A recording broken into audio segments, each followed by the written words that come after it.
Rain hammered the iron gates. A 10-year-old black girl stood there, drenched. 3 hours waiting.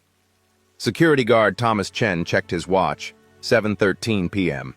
His radio crackled. Victoria Harrington's cold voice. "If that child returns, don't let her in." Black Rolls-Royce headlights cut through the storm. The girl ran, slammed her palms against the window. "Mr. Harrington, please, save my mom!" Richard Harrington, 54, looked up. Through rain-streaked glass, a child's face, twisted in terror. "They beat her! Threw her in the alley! She's dying!" His driver reached for locks. "Sir," Mrs. Harrington said. "Open it!" Amara sprinted into darkness. Richard followed. Behind the dumpster, a woman lay broken, bruised face, blood in her hair, shallow breathing. Elena Jennings, his housekeeper. Amara knelt, sobbing. "Your wife did this. Please, you have to stop her." Richard stared at the unconscious woman and realized he'd been living with a monster. Sirens wailed. Paramedics lifted Elena onto a stretcher. Oxygen mask, IV lines, urgent voices. Severe head trauma, 3 broken ribs, malnutrition. "How long has she been out here?" "Since 5 o'clock, Amara whispered. "I tried to move her, but she's too heavy." Richard climbed into the ambulance. His driver protested. "Sir, the board meeting—" "Cancel it." Richard pulled the door shut. County General ER, fluorescent lights, broken AC, the smell of disinfectant and desperation. Amara sat rigid in a plastic chair, clutching a wet plastic bag. Her school uniform, torn at the knee, name tag barely visible. Riverside Elementary, grade 5. Richard sat beside her. "How long has your mother worked for us?" 16 months. Amara didn't look at him. "You never noticed her, did you?" The words hit like a slap. A doctor emerged, Dr. Sarah Kim, exhausted eyes behind wire-rimmed glasses. "She's stable. Concussion, fractured ribs, severe dehydration. These injuries, they're not from a fall." "I know." Richard's jaw tightened. "Someone beat her, repeatedly." Dr. Kim's voice dropped. "And she hasn't eaten properly in weeks. Mr. Harrington, what's going on in your house?" Richard had no answer. The doctor left. Amara finally looked at him. "Mama started working for you last year. Mrs. Victoria was nice at first. Good pay, $3,200 a month. We had our own room." "Had?" "6 months ago, Mrs. Victoria said Mama broke an antique vase. $12,000. She made Mama sign a paper, work without pay until the debt was cleared." Richard's hands curled into fists. "That's illegal." "Mama didn't know. She's not from here. She thought that's how it works." Amara's voice cracked. "Mr. Gerald said if Mama complained, he'd call immigration. Have us deported." "Gerald Pierce, my head of staff?" Amara nodded. "He locked Mama in the basement once. For a whole night. Because she asked for food after the family finished dinner." Richard felt sick. "We don't live in the house anymore. Mrs. Victoria fired us 2 months ago, said we still owed money. But Mama kept coming back, begging for her wages. $8,400. She needed it for my school fees." The plastic bag rustled. Amara opened it. Inside, photographs. Elena and a man in an expensive suit, kissing in a study Richard recognized. His study. "Who is that?" "Mr. Jonathan Pierce. He comes to visit Mrs. Victoria when you're at work. Mama saw them. A lot." Jonathan Pierce. Gerald's brother. His family's lawyer for 15 years. More items in the bag. A small ledger, handwritten notes. Amara laid it on Richard's lap. "Mama found this when she cleaned Mr. Gerald's office. He's been taking money from your accounts. $40,000. Maybe more." Richard flipped through pages. Dates, amounts, falsified receipts. His entire household, rotted from the inside. Tonight, Mama went to the house one last time. She told Mrs. Victoria she'd go to the police if she didn't get paid. Mrs. Victoria called Mr. Gerald. Amara's voice went flat. He hit her, kicked her, threw her in the alley like garbage. Why didn't you call the police? I tried. They said it was a civil matter. Said Mama probably owed you money and was lying. Amara's eyes filled with tears. So I waited. For you. Because you're the boss. You're the only one who can make them stop. A nurse appeared. She's awake, asking for her daughter. Elena's hospital room. Sterile white, beeping machines. Her face was barely recognizable. Swollen, bruised, one eye swollen shut. When she saw Richard, she tried to sit up. Panic flooded her features. Mr. Harrington, please, I didn't steal anything. Don't hurt my daughter. Elena. Richard's voice was gentle. I'm not here to hurt anyone. I'm here to help. No. Elena shook her head, wincing. You don't understand. They'll come after Amara. They said if I told anyone, they won't touch her, I promise. You can't promise that. Elena's good eye is fixed on him. You don't even know what's happening in your own house. The truth of it silenced him. Amara climbed carefully onto the bed. Elena wrapped one arm around her daughter, sobbing. Richard stood in the doorway, watching. For 3 years, since his daughter Lily died, he'd buried himself in work. Let Victoria run the household, stopped seeing people as people. Now, a 10-year-old girl had just handed him evidence of crimes committed under his own roof. His phone buzzed. 14 missed calls from Victoria. He turned it off. Elena, he said quietly, tell me everything. Elena's voice was barely a whisper. Each word seemed to cost her. I came to America 5 years ago. Legal, work visa. I was a nurse in Jamaica, hoped to get certified here. But the course is too expensive. She paused, breathing shallow. Amara held her hand. Amara's father died in a construction accident. No compensation, no insurance. I took any job I could find. Cleaning, cooking, childcare. Elena's swollen eye leaked tears. Then I saw your job posting. Live-in housekeeper. Good pay. Benefits. It felt like God answered my prayers. The first 6 months were good? Richard asked. Perfect. Mrs. Victoria was kind. She gave Amara books, let her use the library. I thought... Elena's voice broke. I thought we'd finally be safe. What changed? The vase. That stupid vase. Elena's jaw clenched. I was dusting the mantel. Mrs. Victoria came in, started yelling, said I'd broken her grandmother's antique. But Mr. Harrington, I never touched it.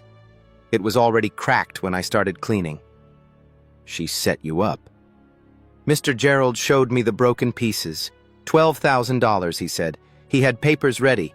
Said I could work it off or go to jail for destruction of property. Elena closed her eyes. I was terrified. I signed. Richard's hands shook. That's fraud. Coercion. I know that now. But then, I was alone. No family here. No lawyer. I thought maybe this is how America works for people like me. Amara spoke up. That's when they stopped paying Mama. Made her work 14-hour days. No days off. Elena nodded. If I asked for food, Mr. Gerald said I was stealing. If I looked tired, Mrs. Victoria said I was lazy. When I asked about my wages, she'd add more to the debt. A chipped plate, $200. A wrinkled tablecloth, $100. They were enslaving you. Yes. The word came out like a sigh. And I let them. Because I was scared. Because Amara needed me. Because... Elena looked at her daughter. Because I didn't want her to see me as weak. Mama, you're not— Shh, baby. Elena touched Amara's cheek. Let me finish. She turned back to Richard. 2 months ago, Mrs. Victoria fired me. Said I still owed $7,000. Told me to leave immediately. No final pay, no references. Mr. Gerald escorted me out like a criminal. But you kept coming back. I had to. That money, $8,400, I earned it. Every penny. Amara's school needs tuition. Our landlord is threatening eviction. We've been eating 1 meal a day. Elena's voice hardened. I wasn't going to let them steal my daughter's future. Richard stood, paced. The photographs. Jonathan Pierce and Victoria. I saw them together many times. In your study, your bedroom, once in the wine cellar. Elena's voice dropped. I'm sorry I invaded your privacy, but I needed proof. In case they did exactly what they did tonight. Gerald's embezzlement? I found the ledger in his office. He didn't know I could read financial records. I managed hospital budgets back home. The numbers were wrong, way wrong. So I started taking notes, copying receipts. Amara pulled more papers from the plastic bag. Bank statements, invoices with altered amounts, a pattern of theft spanning 18 months. How much? Richard asked. At least 40,000, maybe more. Elena coughed, winced. I'm sorry, I should have told you sooner. But Mrs. Victoria said, she said you knew, that you approved, that you were all in it together. The accusation hung in the air. Elena. Richard knelt beside the bed. I didn't know any of it. The vase, the wages, the abuse. I swear to you, I didn't know. How could you not know? Elena's voice was soft but cutting. I cleaned your house every day for 16 months. Made your bed, cooked your meals. I was invisible to you. The words landed like stones. You're right. Richard's throat tightened. After my daughter died, I stopped paying attention. To anything, anyone. I let Victoria run everything. I just worked. And I'm sorry. I'm so sorry. Silence. Then Amara spoke. Will you help us now? Richard looked at the child, 10 years old, sitting in a hospital chair too big for her, asking the man who'd failed her mother if he'd finally do the right thing. Yes. He stood. Elena, you and Amara are not going back to that rental room. I'm putting you in a hotel. Safe. Secure. And tomorrow— His voice turned to steel. Tomorrow, I'm going home to have a conversation with my wife. 6:45 a.m. Richard's Rolls-Royce pulled through the estate gates. He hadn't slept. Spent the night in the hospital cafeteria, making calls. His lawyer, his accountant, the police. Now walking into his own foyer felt like entering enemy territory. Victoria descended the stairs, silk robe, perfectly styled hair, coffee cup in hand. The picture of elegance. Where were you? Her voice dripped with irritation. You missed the Vanderbilt dinner. Do you know how embarrassing— Richard dropped the plastic bag on the marble floor. Photographs spilled out. Victoria frozen. Sit down. Richard, I can explain. I said sit. She sat. For the first time in their 12-year marriage, fear flickered across her face. Gerald Pierce appeared from the kitchen. Mr. Harrington, good morning. Don't move. Richard's voice was ice.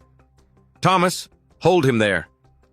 The security guard stepped forward, hand on Gerald's shoulder. Richard spread the evidence across the coffee table. Photographs, ledgers, wage slips, text messages pulled from Elena's broken phone. 16 months, Richard said quietly.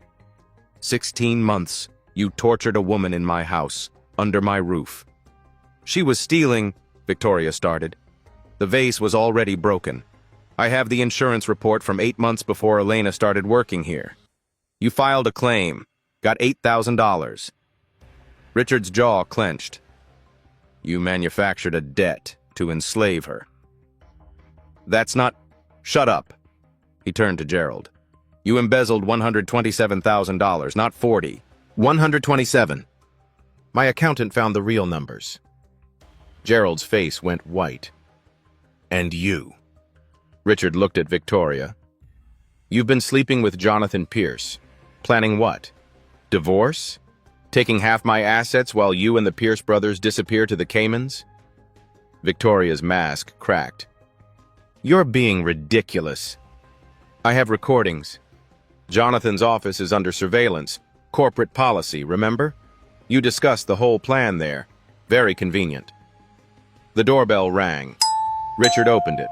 2 police officers. Detective Linda Torres flashed her badge. Mr. Harrington? Come in. Wait, Richard, you can't... Victoria stood. Mrs. Victoria Harrington, you're under arrest for conspiracy to commit assault, labor trafficking, and wage theft. Detective Torres pulled out handcuffs. You have the right to remain... This is insane! Victoria's voice rose to a shriek. That woman is lying. She's a con artist. Richard, tell them... Gerald Pierce, the second officer moved forward. You're under arrest for assault and battery, embezzlement, and criminal threats. Gerald lunged for the door. Thomas tackled him. They went down hard. A lamp shattered. Get off me! You don't know who you're dealing with! Gerald thrashed. My brother is a lawyer! He'll sue every one of you! Your brother is next, Detective Torres said calmly. Jonathan Pierce is being picked up at his office as we speak. Handcuffs clicked. Victoria turned to Richard, desperation replacing rage. Please, we can fix this. Just you and me. Send them away. We'll pay the woman whatever she wants. Her name is Elena. Fine. Elena. We'll give her money. Make her sign an NDA. You're not listening. Richard's voice was quiet, deadly.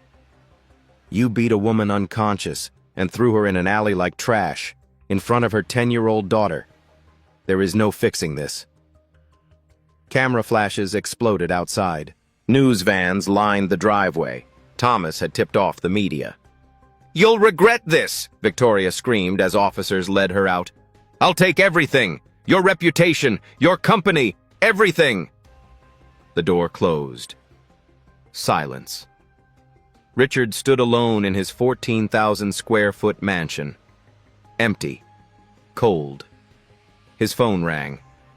The hospital. Mr. Harrington? Elena is being discharged. She's asking, should she go back to her rental? No. Richard grabbed his coat. Tell her I'm coming. Tell her she's coming home. The Bentley Hotel, 14th floor, suite 1408. Richard knocked. Amara opened the door, wearing clothes 3 sizes too big, courtesy of the hotel gift shop. Mr. Harrington! She threw her arms around his waist. Elena sat on the couch, freshly showered, face still swollen but cleaned. A nurse had just left. Fresh bandages, pain medication, discharge papers. How are you feeling? Like I was hit by a truck. Elena tried to smile, winced. But alive. Thanks to you. Richard sat across from her. Victoria and Gerald were arrested this morning. Jonathan Pierce is in custody. It's over. Elena's good eye filled with tears. I can't believe it. I mean, I hoped, but I didn't think you'd actually do it. You didn't think I would? You're rich. She's your wife. I'm just a housekeeper. You're a person who was tortured in my home while I looked the other way. Richard's voice cracked. I'm sorry, Elena. I'm so sorry. Amara climbed onto the couch beside her mother. What happens now? Elena asked quietly. That's why I'm here. The social worker said you were going back to your rental. I can't let you do that. Elena stiffened. Mr. Harrington, we're grateful, but we're not charity cases. I'm not offering charity. I'm offering justice. He leaned forward. I have a townhouse in Riverside, 3 bedrooms, Separate guest apartment with its own entrance. It's been empty since my daughter died. I want you and Amara to stay there. While you recover, while we figure this out. We can't afford rent. No rent. You don't owe me anything. This is me correcting a crime that happened under my roof. Elena shook her head. People will talk. Billionaire and his housekeeper living together. Let them talk. Richard met her eyes. Elena, do you have anywhere else to go? Silence. Our landlord evicted us last week, Amara said softly. We've been sleeping at the laundromat. That's why Mama went to the house. She needed money for a shelter deposit. Richard felt like he'd been punched. Please, he said, let me do this one thing right. Elena looked at her daughter. Amara nodded. Okay, Elena whispered, but just until I find work. I won't be a burden. You were never a burden. You were just invisible to a man who stopped looking. 3 days later, Richard's townhouse in Riverside. Warm, modest. A neighborhood where kids played on sidewalks and people waved hello, missus. Anya Volkov, Richard's longtime housekeeper, showed Elena and Amara the guest apartment. 2 bedrooms, small kitchen, living room with a couch that didn't have springs poking through. Is this real? Amara touched the walls like they might disappear. Very real, little one. Anya smiled. You stay as long as you need. That night, Amara and Elena slept in actual beds. Clean sheets, no sirens, no fear. Elena cried herself to sleep, not from pain, from relief. 1 week later, Richard's home office. He'd been working remotely, couldn't stomach going back to the estate.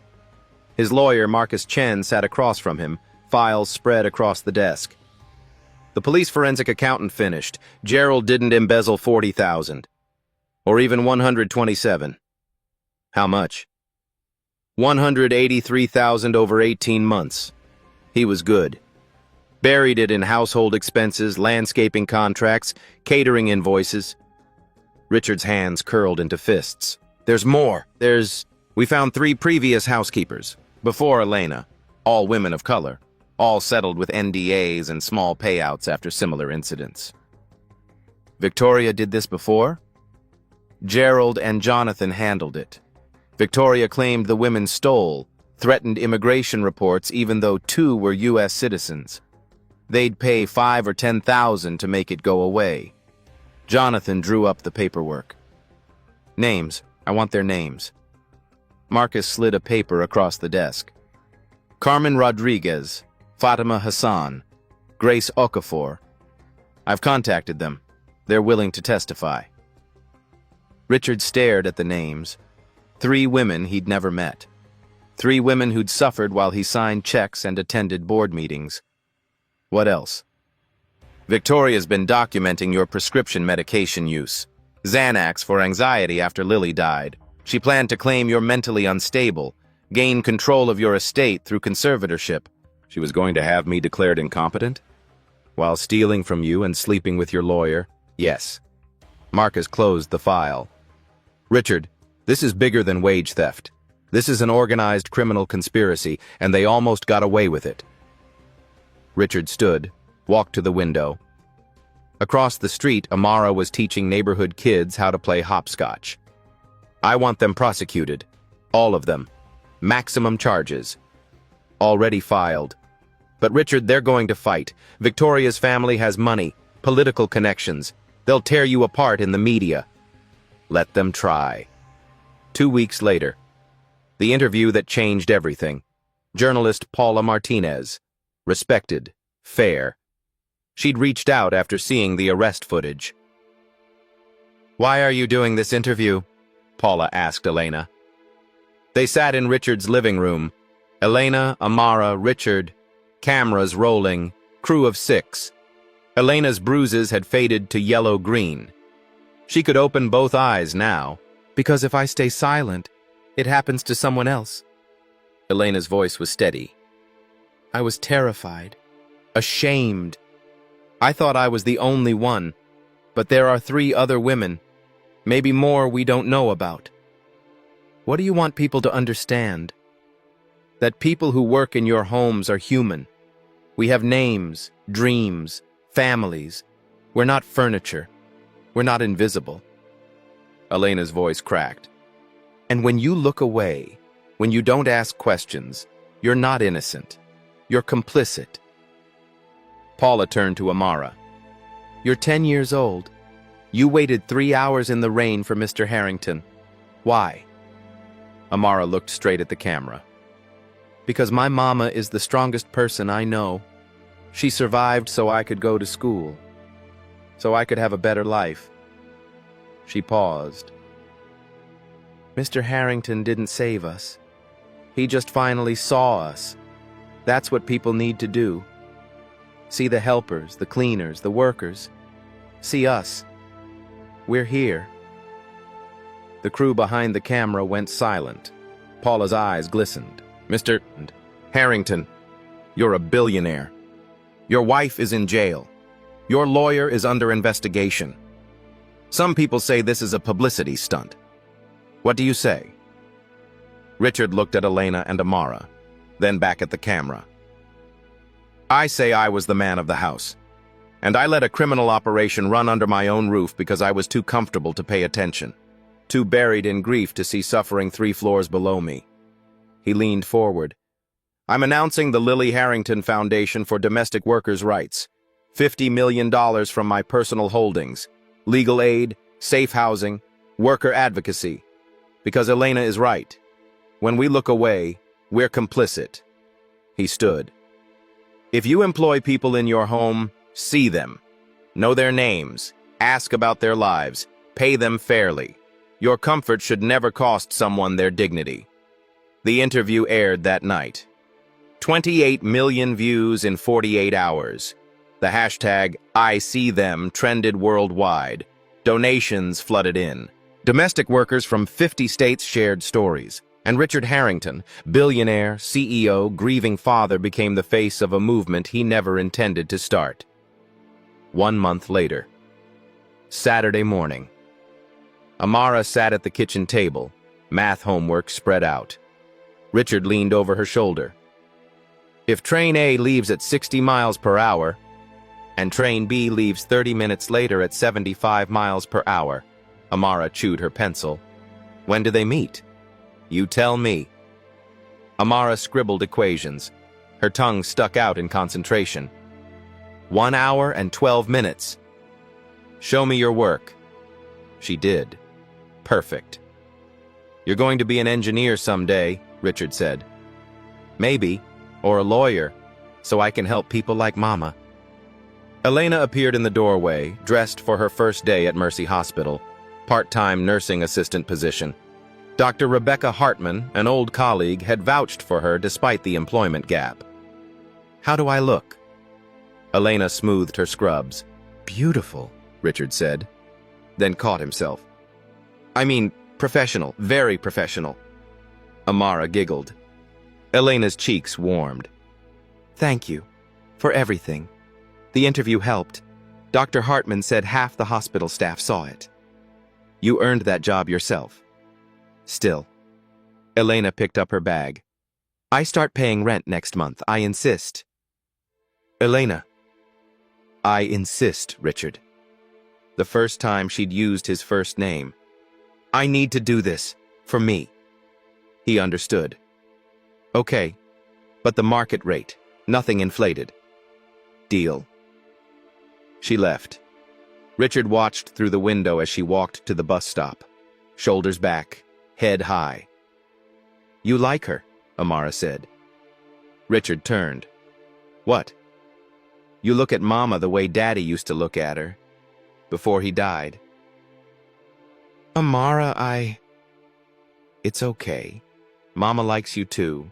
She smiles now. Real smiles. Not the fake ones she used with Mrs. Victoria. Richard sat down, suddenly unsure. Your mother and I, we're just...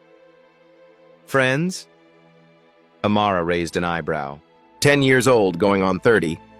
Yes, friends. Okay. She returned to her homework. But Uncle Richard? Yes? Friends are good. We didn't have any before. Now we have you and Mrs. Anya and Mr. Thomas. It's nice, having people who see us. Richard's throat tightened. I see you, Amara. Both of you. I promise I'll never stop seeing you. She smiled, went back to train problems. Outside, storm clouds gathered. Richard's phone buzzed. Unknown number. He ignored it. 3 miles away, in county jail, Victoria Harrington handed a phone back to her sister Margaret. It's done, Margaret said. The investigator starts tomorrow. Victoria smiled. Let's see how much he loves his little charity project when the world thinks he's a predator. The tabloid hit newsstands Tuesday morning. Billionaire's secret family.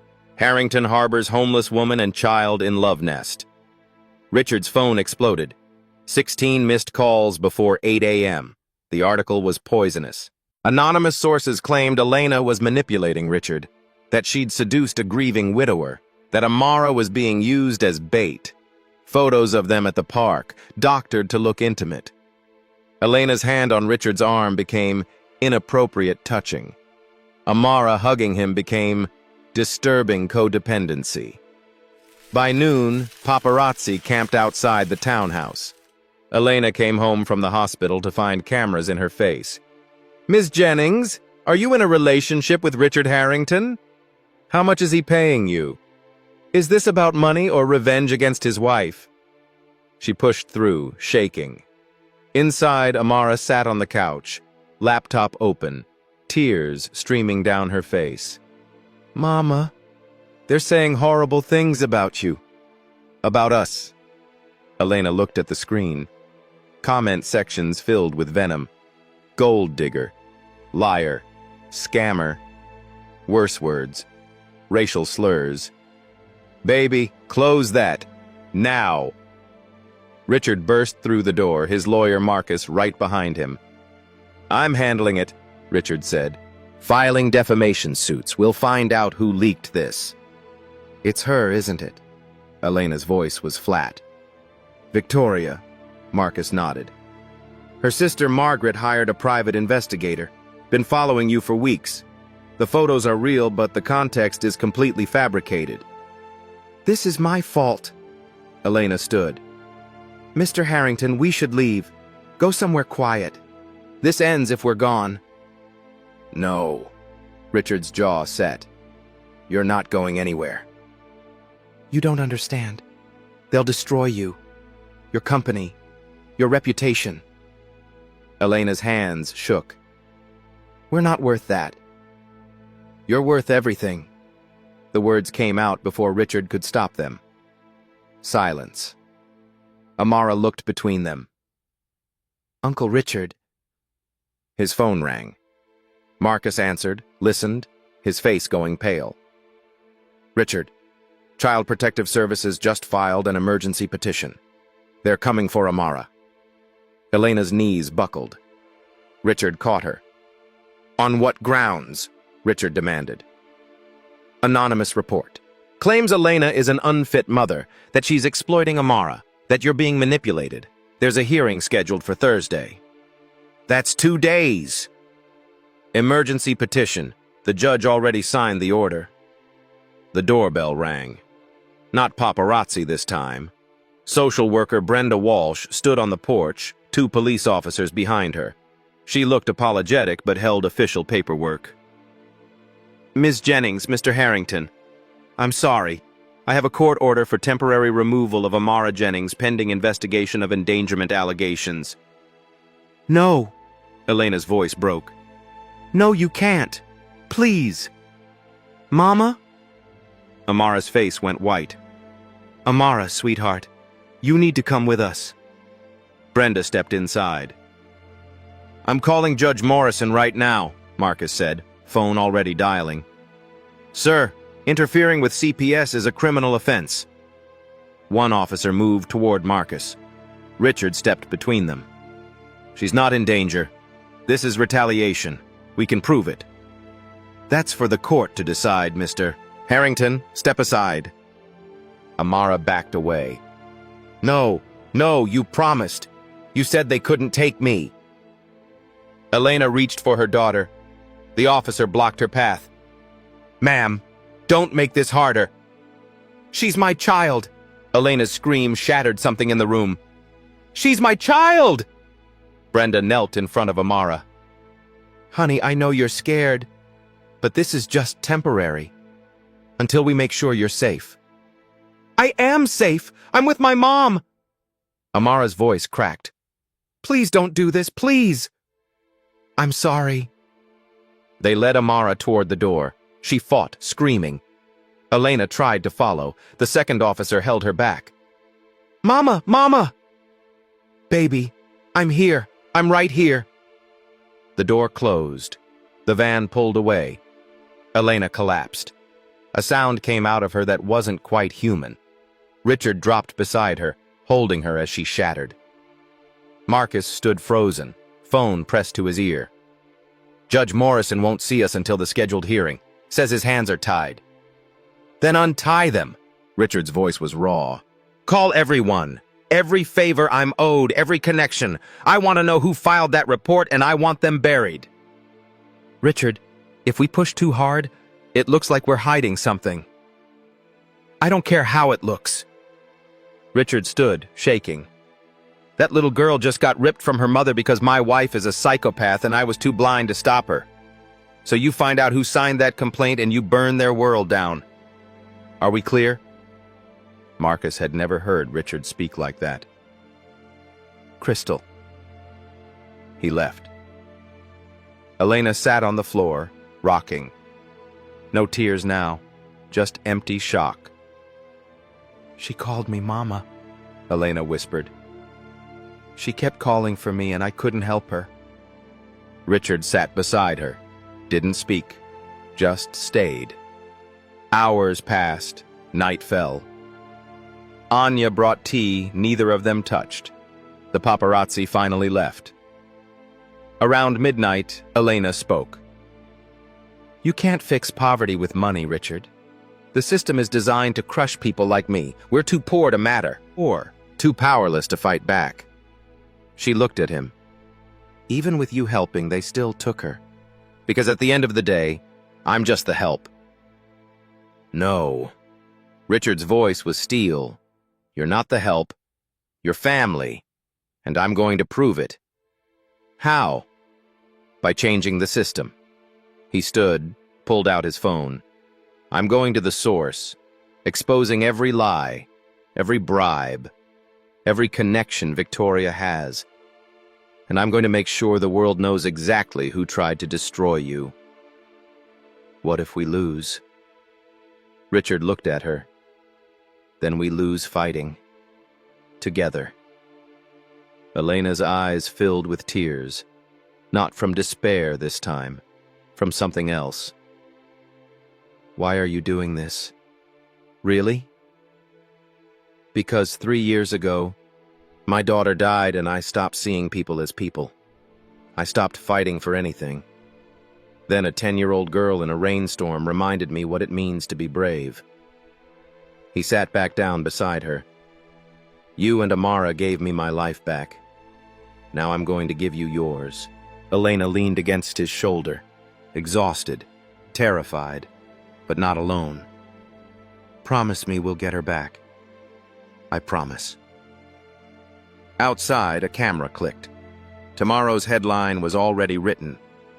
But Richard Harrington didn't care about headlines anymore.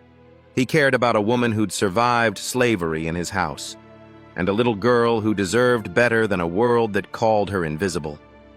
And he was going to burn that world down to build her a new one. Wednesday morning, Richard's conference room. Crisis team assembled. Rachel Kim, private investigator. Sharp eyes, sharper mind. Marcus Chen, attorney. Files stacked 3 feet high. Jasmine Brooks, PR manager. Already fielding 40 media requests. Dr. Yolanda Martinez, child psychologist. Pro bono for Elena. Thomas Chen, former security guard. The man who'd started it all. 24 hours until the hearing, Richard said. What do we have? Rachel opened her laptop. The CPS complaint was filed from an IP address registered to Margaret Sutton, Victoria's sister, 55 years old, socialite, 3 homes including one in the Hamptons. Connection to Victoria? Deep. Margaret's been visiting Victoria in jail twice weekly. Phone records show 83 calls between them in the past month. And here's the kicker. Rachel pulled up a bank statement. Margaret wired $85,000 to Dr. Harold Klein 3 weeks ago. Who's Dr. Klein? Elena asked. She sat in the corner, hollow-eyed. Hadn't slept. The psychologist who wrote the endangerment report for CPS. Rachel's smile was cold. His license has been suspended in 2 states, New York and California, for providing false testimony in custody cases. Marcus leaned forward. That's inadmissible evidence. We can get the whole case thrown out. There's more. Rachel clicked to another file. Dr. Klein has a history. He's been hired 16 times by wealthy families trying to gain custody from poorer parents. 15 of those cases, he declared the lower-income parent unfit. Pattern of bias, pattern of fraud. Can we prove Margaret hired him specifically to lie? Richard asked. Working on it. But I found this. Rachel played an audio file. Victoria's voice, tinny through a jail phone. Make them suffer. Take the kid. Break them. Margaret's response. Done. Judge Preston owes me favors. It's handled. The room went silent. Judge Preston, Marcus said slowly. Harold Preston. He's the one who signed the emergency order. And he's been to Margaret's Hampton house 4 times in the past year, Rachel added. According to her housekeeper, who I interviewed this morning, Margaret hosts fundraisers for his re-election campaign. So the judge is dirty, Jasmine said. Or at least compromised, Marcus corrected. We file a motion to recuse ourselves, cite conflict of interest. Will it work? Elena's voice was barely audible. It should, but we need more. Richard stood, paced. Rachel, what else? I contacted the 3 previous victims. Carmen Rodriguez is willing to testify. So is Fatima Hassan. Grace Okafor is scared, but she's considering it. Thomas cleared his throat. I have something. Security footage from the estate. 6 months of it. Shows Gerald locking Elena in the basement. Shows Victoria verbally abusing her. Shows Elena being denied food. Why didn't you come forward sooner? Elena asked. Thomas looked at the floor. I was afraid of losing my job. Victoria reported me to immigration. My wife, she's undocumented. I have 2 kids. He met Elena's eyes. I'm sorry, I should have been braver. You're here now, Elena said quietly. That's what matters. Dr. Martinez spoke up. I visited Amara yesterday at the foster home. She's with the Kowalski family. Good people. But Amara is showing signs of acute trauma. Nightmares, not eating. She keeps asking when her mother is coming. Elena's composure cracked. Richard moved to her side. I need to see her, Elena whispered. Supervised visitation is this afternoon, Marcus said gently. 2 hours, at the CPS office. 2 hours! Elena's laugh was bitter. 2 hours with my own daughter. We're going to fix this, Richard said. You keep saying that. But what if we can't? Elena looked up at him. What if they decide I'm not good enough? That I'll never be good enough because I was homeless and desperate and stupid enough to trust the wrong people? Then we appeal, and we fight, and we don't stop fighting until you get her back. Jasmine interrupted. We need to go public. Controlled narrative before they spin this further. Show the evidence. Expose Margaret and Klein and Preston. That's risky, Marcus warned. Could prejudice the case. Or it could save it, Rachel countered. Public pressure works. The ISE Them movement is already mobilizing. Protests planned outside the courthouse tomorrow. The media is hungry for the real story. Richard looked at Elena. It's your call. Your story to tell. Elena stood, wiped her eyes. Then let's tell it. All of it? Jasmine asked. The abuse, the slavery, the conspiracy? All of it. Elena's voice hardened. If my suffering can help one other mother keep her child, then it's worth it. Let them see what Victoria Harrington really is. Let them see what people like Margaret Sutton do to people like me. Richard squeezed her hand. Then we go to war. Thursday morning, family court, standing room only. Outside, 300 protesters chanted, "Free Amara, justice for Elena." News helicopters circled overhead. Judge Harold Preston looked uncomfortable. Very uncomfortable. Elena sat at the plaintiff's table, hands folded. Richard beside her. Marcus on the other side, briefcase full of ammunition. Across the aisle, Margaret Sutton's attorney. Expensive suit. Smug smile. Your Honor. Marcus stood immediately. Before we proceed, I'm filing a motion to recuse. You have a documented relationship with Margaret Sutton, who filed the complaint. You've attended her fundraisers, accepted campaign donations. Judge Preston's face reddened. Counselor, I resent the implication. I have photographs, bank records, and a recording of Mrs. Sutton telling her sister, Judge Preston owes me favors. It's handled. The courtroom erupted. Another judge, Maria Santos, entered from chambers. Judge Preston, a word. They disappeared. 15 minutes passed. Judge Preston returned, ashen. I'm recusing myself. Judge Santos will preside. He left. Judge Santos, 60 years old, iron gray hair, zero patience, took the bench. Let's proceed. Mr. Chen, present your case. Marcus nodded. Your Honor, this isn't child endangerment, it's revenge. Orchestrated by Victoria Harrington from jail, executed by her sister Margaret Sutton, using fabricated evidence and a corrupt psychologist. Serious allegations. Serious proof. Marcus called Rachel Kim. Rachel took the stand, presented bank records showing Margaret's $85,000 payment to Dr. Harold Klein, showed Klein's history of suspended licenses in 2 states, played the recorded phone call. Victoria's voice. Make them suffer. Take the kid. Break them. Margaret's response. Done. Judge Preston owes me favors. It's handled. The courtroom buzzed. Next witness, Thomas Chen. I worked security for the Harrington estate for 8 years. I saw Mrs. Victoria abuse Elena Jennings repeatedly. I have 6 months of security footage. The footage played. Elena locked in the basement, pounding on the door, begging. Several people gasped. Third witness, Carmen Rodriguez. Mrs. Harrington did the same to me 4 years ago. Accused me of stealing. Made me work without pay. Mr. Jonathan Pierce paid me $10,000 to sign an NDA and disappear. I was scared then. I'm not scared anymore. Fourth witness, Dr. Yolanda Martinez. I conducted an independent evaluation of Amara Jennings. She's well-adjusted, intelligent, with a strong bond to her mother. She shows no signs of manipulation or abuse. Dr. Klein's report is professionally negligent. She presented test results, interviews, drawings Amara made, all showing her mother as protector. Removing this child was traumatic and unjustified. Amara needs to be returned to Elena Jennings immediately. Judge Santos turned to the defense. Does Mrs. Sutton wish to testify? Margaret stood. Designer dress. Dripping contempt. Yes, Your Honor.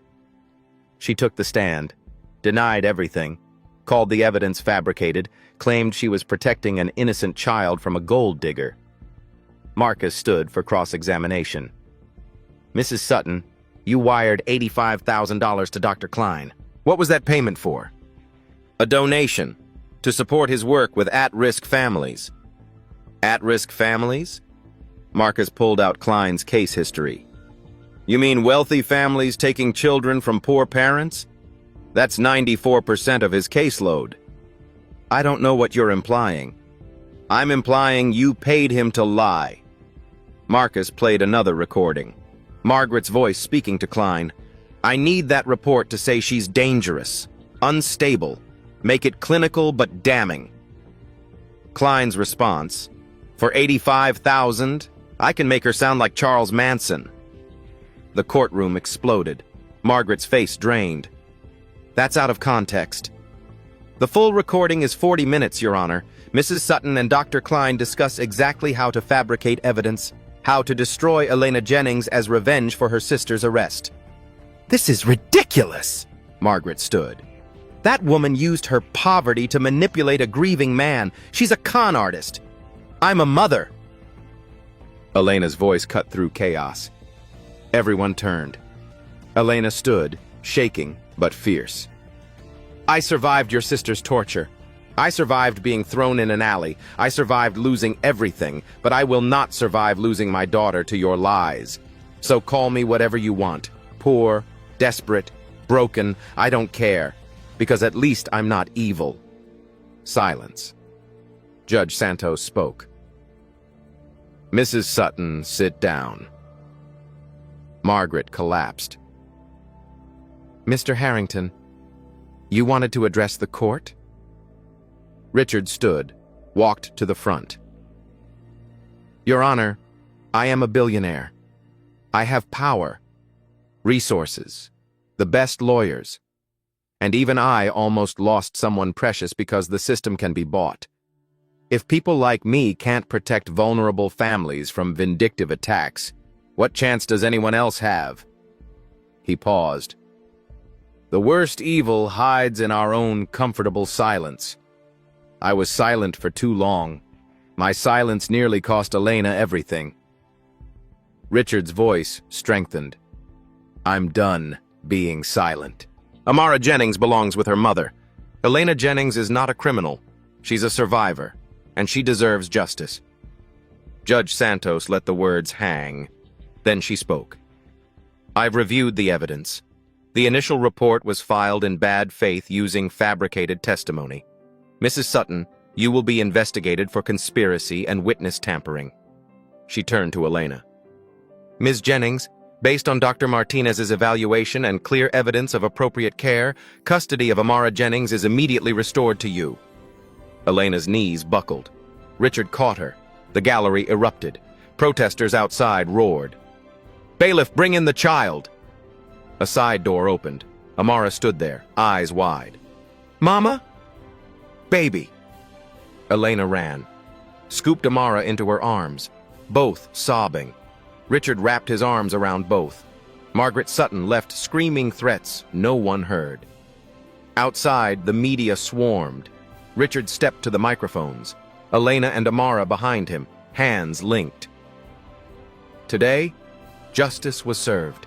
But the work isn't done. There are thousands of Elenas who never get their day in court. That changes now. He pulled out a prepared statement. I'm expanding the Lily Harrington Foundation.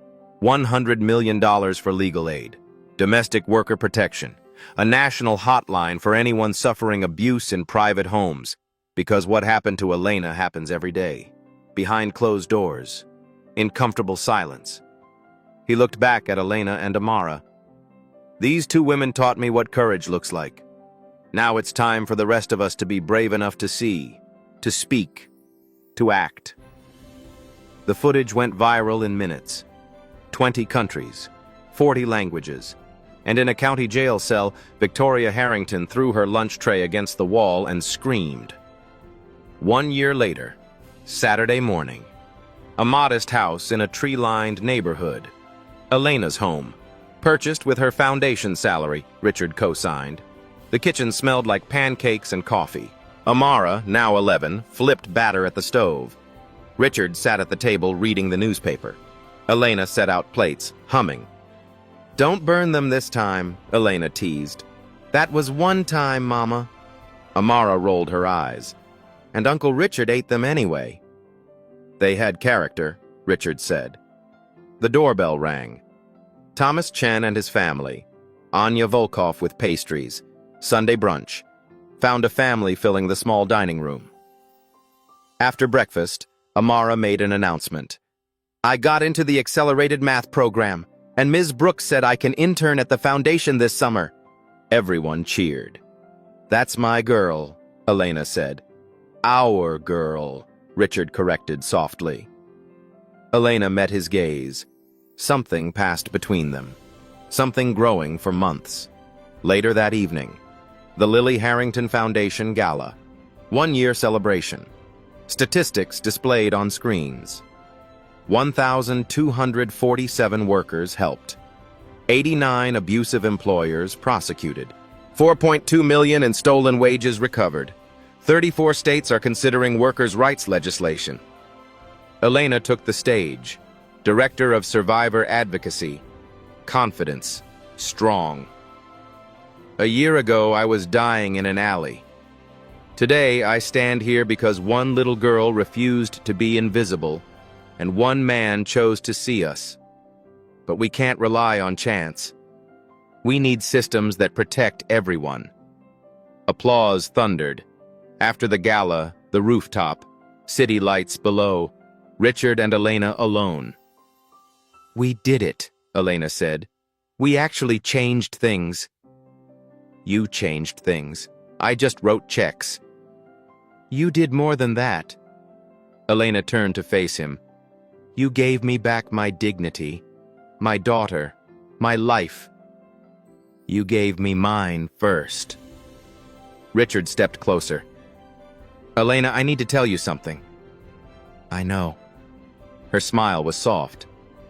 Amara told me you've been rehearsing for weeks. Richard laughed. That girl can't keep a secret. She said you're scared I'll say no. Will you? Say no to what? You haven't asked anything yet. Richard took her hands. I love you. I love Amara. I want to be your family, officially, if you'll have me. Elena's eyes filled with tears. Richard Harrington, are you proposing? Yes. If it's not too soon, or... Elena kissed him. Gentle, real, earned. Yes, she whispered. Yes. They stood holding each other, the city alive below. Inside, Amara watched through the glass, grinned, texted Anya, mission accomplished. Later, they visited the alley, a memorial plaque on the wall. In memory of all invisible workers, may you be seen, heard, and valued. Mama, do you ever wish none of it happened? Amara asked. Elena looked at Richard, at their joined hands. Never, because it brought us here. Richard squeezed her hand. To my family.